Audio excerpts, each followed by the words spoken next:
नीरज चोपड़ा ने Tokyo Olympics में तारीख रकम की है। नीरज चोपड़ा ने ज्वेलिन थ्रो में सोने का तमगा जीतकर मुल्क का सर फख्र से बुलंद कर दिया। टोक्यो ओलंपिक्स में हिंदुस्तान का पहला ये गोल्ड मेडल है। 13 साल बाद ओलंपिक्स में हिंदुस्तान को सोने का तमगा हासिल हुआ। एथलेटिक्स में हिंदुस्तान का ओलंपिक में ये पहला गोल्ड मेडल है। सदर जमहूरिया रामनाथ कोविंद ने नीरज चोपड़ा की शानदार कामयाबी पर उनको अपनी मुबारकबाद दी। वज़ीर-ए-आज़म नरेंद्र मोदी ने भी नीरज चोपड़ा की तारीखी कामयाबी पर स्टार खिलाड़ी से खुद बात की और जीत की उन्हें शानदार मुबारकबाद दी। और इस शानदार जीत के बाद नीरज चोपड़ा ने कहा कि उन्होंने गोल्ड के बारे में नहीं सोचा था, लेकिन मुझको यकीन था कि मैं अपना बेहतरीन खेल पेश करूंगा। ऐसा कोई जब मैं स्टेडियम में गया तो ऐसा कोई दिमाग में था ही नहीं कि मुझे स्पोर्ट्स भी करना है या फिर मैं कभी देश के लिए खेल लूंगा या इस लेवल पे मेडल जीतूंगा।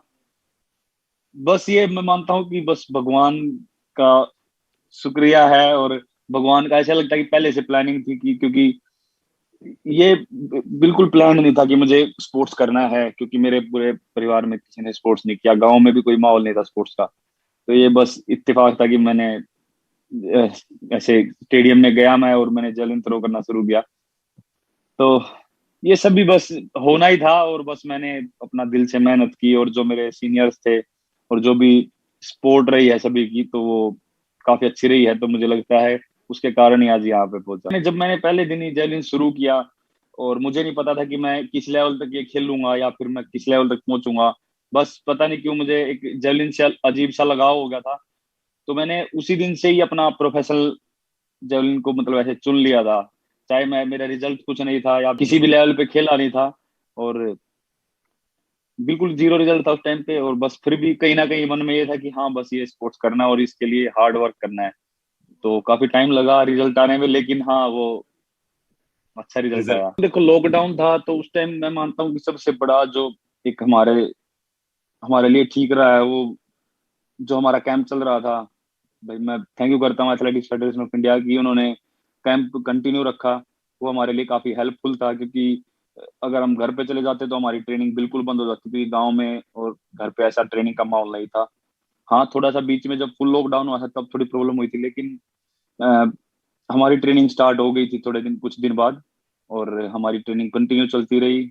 हमको बाहर जाना अलाउड नहीं था, किसी को बाहर से अंदर आना अलाउड नहीं था। तो प्रॉपर जो ओलंपिक एथलीट थे उनकी ट्रेनिंग चलती रही फिर अच्छे से। एक अपने खासकर एथलेटिक्स में इंडिया में देखो ओलंपिक में गोल्ड आया हुआ है पहले अभिनव बिंद्रा जी का, और अ, एक एथलेटिक्स का सबसे बड़ा सपना था कि मेडल आने का।